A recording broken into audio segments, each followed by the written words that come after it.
जैसा कि आपको मालूम है कि हम लोगों ने चैनल पे स्पोकन इंग्लिश का कंप्लीट कोर्स स्टार्ट किया है, तो वीडियो को एंड तक देखें और लगातार बने रहने के लिए सब्सक्राइब ज़रूर करें, लाइक कमेंट्स ज़रूर करें और बेल आइकन दबाएं ताकि आपको तमाम नोटिफिकेशन मिलती रहे।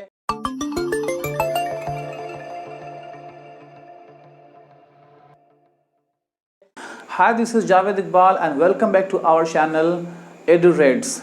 Today I am going to share a very important secret of mine that how I learned English. आज मैं आप लोगों के सामने अपनी सीक्रेट के बारे में बताने जा रहा हूँ कि मैंने इंग्लिश कैसे सीखी। People always ask me, sir, tell me how you learned English. तो मैं उन्हें बताना चाहता हूँ कि मैंने इंग्लिश कैसे सीखी। I learned English the way a 2-year-old baby learns English. Yes, exactly. मैंने इंग्लिश वैसे सीखी जैसे कोई 2 साल का छोटा बच्चा कोई लैंग्वेज सीखता है। तो मैं इसको ज़रा क्लियर करता हूँ कैसे। अगर आपको इंग्लिश सीखना है तो आपको एक 2 साल के बच्चे की तरह बनना होगा। अगर आप नहीं कर सकते और आप अगर मैच्योर्ड हैं, अगर आप सोचते हैं कि आप ज़्यादा समझदार हैं, तो माफ़ कीजिएगा, आप इंग्लिश नहीं सीख सकते। आपके पास ऑप्शन है इंग्लिश के अलावा कोई और लैंग्वेज बोलने की, और जब तक आप इंग्लिश और सिर्फ इंग्लिश बोलने के लिए मजबूर नहीं हो जाते, जैसे कि एक छोटा बच्चा कोई एक लैंग्वेज में अपनी बात को कम्युनिकेट करना चाहता है, वो अपनी बात मदर टंग में अपनी सारी बात बोलने के लिए मजबूर हो जाता है बिल्कुल, और उसके पास सिर्फ एक ही लैंग्वेज होती है जिस ज़रिए वो किसी को समझा सकता है कि वो क्या चाहता है, वो क्या सोचता है, क्या फील करता है। जब तक आप अपने आप को ऐसा नहीं बनाएंगे कि आपको सिर्फ इंग्लिश ही में कम्युनिकेट करनी है, तब तक आप इंग्लिश नहीं सीख सकते। क्योंकि हम जानते हैं necessity is the mother of invention, यानी आवश्यकता ही आविष्कार की जननी है। आपको शिद्दत से ज़रूरत होगी तभी आप इंग्लिश का इस्तेमाल करेंगे। आप उन चीज़ों को जानना नहीं चाहेंगे जिसका इस्तेमाल आप रोज़ाना अपनी ज़िंदगी में करते हैं। एक बात और क्लियर कर दूं कि एक छोटा सा बच्चा जो 2 साल का है वो इंग्लिश सीख सकता है, तो फिर आप क्यों नहीं सीख सकते? क्या आप एक छोटे से बच्चे से ज़्यादा कमज़ोर हैं? अब आप कहेंगे कि नहीं, एक छोटा बच्चा इंग्लिश कैसे सीख सकता है, कैसे बोल सकता है? जी हाँ, तो इसका जवाब ये है कि मैंने नहीं पाया कभी कि अमेरिका में कोई बच्चा इंग्लिश नहीं बोलता हो, सिवाय इसके कि वो गूंगा हो, एक्सेप्ट ही इज़ डम्ब। यहाँ तक कि एक पागल बच्चा भी इंग्लिश बोल सकता है। तो मैं सवाल पूछना चाहता हूँ आपसे, क्या आप एक छोटे से 2 साल के बच्चे से जो पागल है, क्या आप उससे भी ज़्यादा कमज़ोर हैं? नहीं। इसलिए if I can do then you can do and everyone in the world can do this. अब आप कहेंगे कि वहाँ अमेरिका में तो इन्वायरमेंट है, हर कोई इंग्लिश बोलता है। एग्जैक्टली, यही मैं कहना चाह रहा हूँ आपसे कि जो सबसे ज़्यादा इम्पॉर्टेंट चीज़ है वो है इन्वायरमेंट। आपको ये इन्वायरमेंट क्रिएट करनी पड़ेगी अपने आसपास। अगर आप सोचते हैं कि बगैर इन्वायरमेंट क्रिएट किए, बगैर बोले आप इंग्लिश सीख जाएंगे, तो ये मुमकिन नहीं है। इसके लिए आपको चाहिए कि आप ऐसे लोगों को अपने आसपास रखें जो इंग्लिश सीखने में इंटरेस्टेड हैं, और मैंने भी ऐसा ही किया। मैंने कुछ दोस्तों को सिलेक्ट किया, और अगर आपके पास ऐसा नहीं है, if nobody is going to help you, तो आपको खुद इन्वायरमेंट क्रिएट करनी पड़ेगी। जब यहाँ तक कि मैं समझता हूँ कि आपको खुद इंग्लिश बोलनी पड़ेगी, खुद से। You will have to speak English to yourself.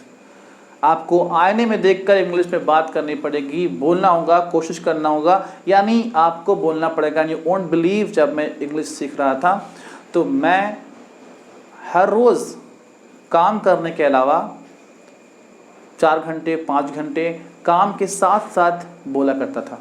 I know there are some people, हैं कुछ ऐसे लोग जो आपको डिस्टर्ब करेंगे, आपको डिस्करेज करेंगे जब आप इंग्लिश बोलने की कोशिश करेंगे। तो जब आप उनसे इंग्लिश में बात करेंगे तो वो आपको ओवर स्मार्ट कहेंगे, अंग्रेज़ कहेंगे, बट यही वो जगह है, यही वक्त है जब आप डिस्करेज हो जाते हैं। That's the place, that's where you give up.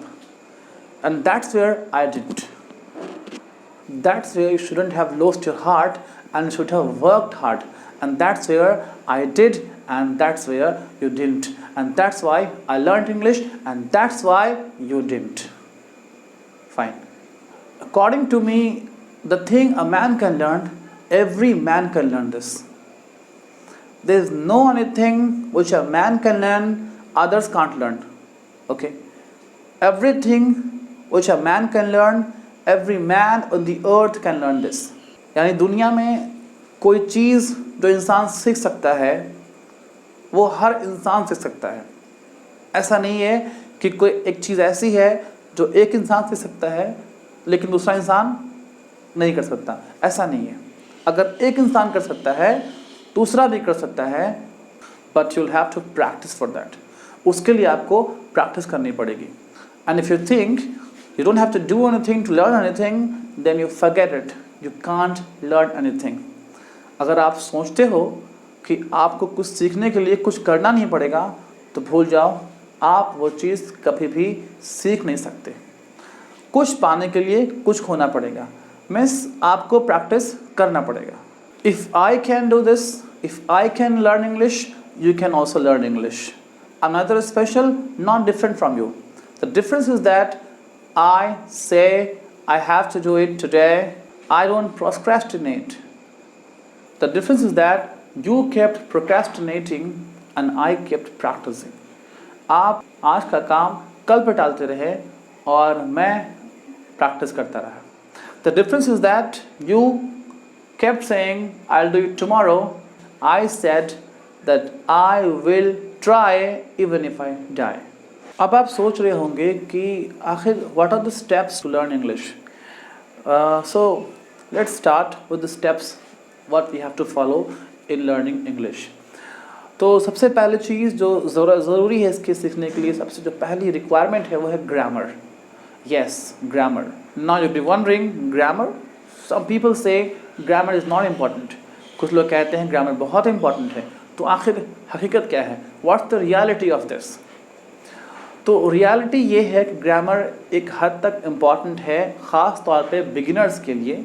अगर ग्रामर भी आप सीखते हैं तो आपको ज़्यादा हेल्प मिलता है, ज़्यादा फ़ायदा मिलता है. आसानी से आप इसको सीख सकते हैं इंग्लिश को. लेकिन ग्रामर का ये मतलब नहीं होता है कि मैंने जो ग्रामर सीखा वो था नाउन क्या है, व्हाट इज़ प्रोनाउन. नहीं, बिल्कुल नहीं. इसका ये मतलब नहीं होता है कि मैंने ट्रांसलेशन सीखा, जैसे कई स्टूडेंट्स मेरे करते हैं, सालों साल ट्रांसलेशन सीखते हैं and they waste their times even after 5 years they not able to speak English properly. तो ये नहीं कह रहा हूँ मैं. I mean not that grammar which you think of. Grammar doesn't mean reading a book and learning lot of rules that you get confused. No, what I mean from grammar is functional grammar.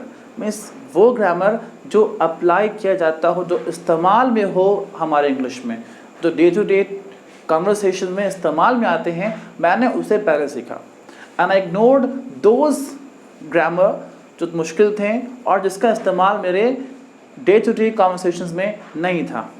Again जब grammar की बात आएगी तो बताना चाहूँगा मैं कि मैंने ग्रामर वैसे ही सीखा जैसे एक छोटा बच्चा ग्रामर को सीखता है, प्रैक्टिकली, सुनकर, समझकर, बातचीत के ज़रिए. इट्स नॉट कि अब आप पढ़ना शुरू कर दें ग्रामर के सारे रूल्स को. नहीं, नॉट एट ऑल. अगर आप सिर्फ ग्रामर पढ़ेंगे यू विल बी कंफ्यूज्ड और you will not be able to speak English at all.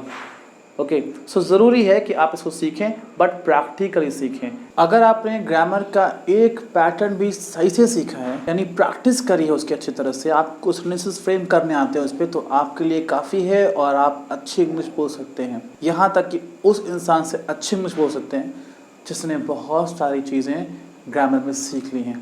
बढ़ते हैं दूसरे स्टेप की तरफ. ये भी बहुत अहम स्टेप है और शायद कई लोगों को ये बात समझ में ना आए. तो वो स्टेप का नाम है थिंक इन इंग्लिश. जी हाँ, होता क्या है दैट हम जो बिगनर्स होते हैं तो इंग्लिश सीखना चाहते हैं, स्टूडेंट्स ऑफ इंग्लिश, करते क्या है that they listen sentence from person. पहले वो उनकी बात सुनते हैं, उसके बाद वो उसको अपने माइंड में ट्रांसलेट करते हैं हिंदी में, फिर समझते हैं कि उसने क्या कहा. उसके बाद वो उसका आंसर ढूंढते हैं, उसका पॉसिबल आंसर क्या होगा. फिर उस आंसर को हिंदी में सोचने के बाद उसको ट्रांसलेट करते हैं इंग्लिश में और उसके बाद उसे बोलते हैं, ठीक है। तो एक लंबा स्टेप्स है और उस बोलने के बाद भी एक ख़त्म नहीं होता। अब उसके बाद वो चेक करते हैं कि क्या उन्होंने सही कहा या गलत कहा है, और सामने वाले का फेस देखते हैं। अगर रिएक्शन सही है, समझते हैं कि सही बोला हमने, रिएक्शन गलत है तो फिर समझ जाते हैं कि शायद हमने मिस्टेक कर दी। तो why you fear that much? पहली बात ये कि इतना लंबा स्टेप, 5-6 स्टेप में अगर आप इंग्लिश बोलेंगे तो फिर हो गया, इसलिए थिंक इन इंग्लिश। दूसरी बात ये कि आप डरते क्यों हैं? If you speak English, if you speak wrong, if you make mistakes, what's wrong? अगर अंग्रेज़ भी हिंदी सीखे उससे भी गलतियाँ होंगी, ठीक है। हर शख्स से गलतियाँ होती हैं भाई। इवन कई बार ऐसा होता है कि आप जिस इंसान से इंग्लिश बोल रहे होते हैं वो आपको करेक्ट कर देता है, तो आप और सीख जाते हो उससे। So don't fear from making mistakes. Make mistakes, no problem, but speak, लेकिन बोलो। गलत ही सही बट कोशिश करो। यानी जो एक हल है वो है think in English. Try to directly think in English, try to see the situations, कि किस सिचुएशंस में कौन लोग कैसे वर्ड्स का इस्तेमाल कर रहे हैं। जस्ट लाइक अ 2-year-old बेबी, ये माइंड में रखो। अ 2-year-old baby, keep it in your mind. जिस तरह से एक छोटा बच्चा अपने माँ बाप को देखता है, वो सीखता है कब किस सिचुएशन में मेरे पेरेंट्स ने कौन से लफ्ज़ इस्तेमाल किए, गुस्से में कौन सा लफ्ज़ इस्तेमाल किया, ठीक है, प्यार के लिए कौन सा लफ्ज़ इस्तेमाल किया, वो देखता है और वो सीखता है। Just you have to learn like that. There is no very tough rule, okay, that is very simple. Be a small child of 2 year। अगला स्टेप जो मैंने इस्तेमाल किया वो है focus on vocabulary building. Vocabulary यानी वर्ड्स बिल्ड करना, ये बहुत अहम है। देखिए, ऐसा मैं नहीं कहता कि सब शुरुआत के दिन से अक्सर लोग ऐसे गलती करते हैं कि जैसे ही इंग्लिश सीखने की बात आती है, दे थिंक, वो सोचते हैं कि हमें बहुत सारे वर्ड्स याद करने हैं और वो बहुत सारे वर्ड्स याद करना शुरू कर देते हैं। They start cramming the words. Even कुछ ऐसे भी लोग हैं जो डिक्शनरी लेकर के वर्ड्स को रटना शुरू करते हैं। That is a wrong method. This is how you can live and learn English. हो सकता है कि आपको बहुत सारे वर्ड्स याद हो जाए। Many students tell me that sir I learn a word today and forget tomorrow. Yes, ये होगा। रीज़न क्या है? आपने उस वर्ड को बस रट्टा मारकर सीखा है, आपने उसके इस्तेमाल को नहीं समझा है। तो वोकैबुलरी बिल्ड करने का मतलब ये नहीं कि आप बहुत सारे वर्ड्स को रटना शुरू कर दें, बल्कि ये है कि सबसे पहले ये देखें कि कौन कौन सी चीज़ें, कौन कौन से वर्ड्स की आपको रोज़ाना ज़रूरत पड़ती है, उनको जानें, उनको सेंटेंसेस में बनाने की कोशिश करें कि वो कैसे एक सेंटेंस में इस्तेमाल किया जा सकता है। और याद रखें, वो वर्ड्स आप पहले सीखेंगे जिसकी आपको ज़रूरत है। वो वर्ड्स आप सीख सकते ही नहीं जल्दी, बल्कि कहें कि आप रोज़ भूल जाएंगे जिन वर्ड्स का आपके पास इस्तेमाल नहीं है। इसके 2 तरीक़े हैं। सबसे पहली बात ये कि अपनी बेसिक वर्ड्स को याद करें जो ज़्यादा आपके लिए ज़रूरी है, और एडवांस्ड वर्ड्स जो होते हैं उसको याद करने का तरीका ये है कि आप वैसे माहौल में रहें जिनकी इंग्लिश अच्छी है, बचपन से जिनकी परवरिश इंग्लिश माहौल में हुई है, उनके साथ रहने के बाद आपको वर्ड्स ज़्यादा अच्छी तरह से समझ में आएंगे कैसे किन वर्ड्स का कहाँ पे इस्तेमाल होता है, ठीक है। तो ये बहुत अहम पॉइंट है। फिर ऐसा नहीं है कि सिर्फ इन 2-4 काम को करके आपको इंग्लिश बोलने आ जाएगा, ऐसा नहीं है। You will have to learn more things, और रोज़ाना आपको सीखना पड़ेगा। You will have to be regular. तो सबसे इम्पॉर्टेंट चीज़ ये है कि आपको इसमें रेगुलर रहना पड़ेगा। ऐसा नहीं कि आज आपने बहुत कुछ सीखा और आपने अगले 5 दिन 7 दिन तक कुछ नहीं सीखा। नहीं, थोड़ा सीखें, रोज़ सीखें और बोलने की कोशिश करें। लगातार प्रैक्टिस करते रहें। Practice makes a man perfect.